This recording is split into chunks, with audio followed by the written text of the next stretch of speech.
కాలమన్నది తిరిగి రానిది, కాలచక్రము ఆగిపోనిది.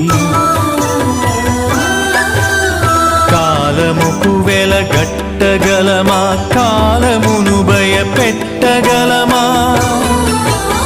కాలమన్నది దాచి పెడితే దాగి ఉంటుందా?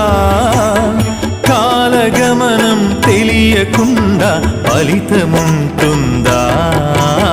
శిలా నీవే, శిల్పి నీవే, శిల్పము నీవే, సృష్టిలో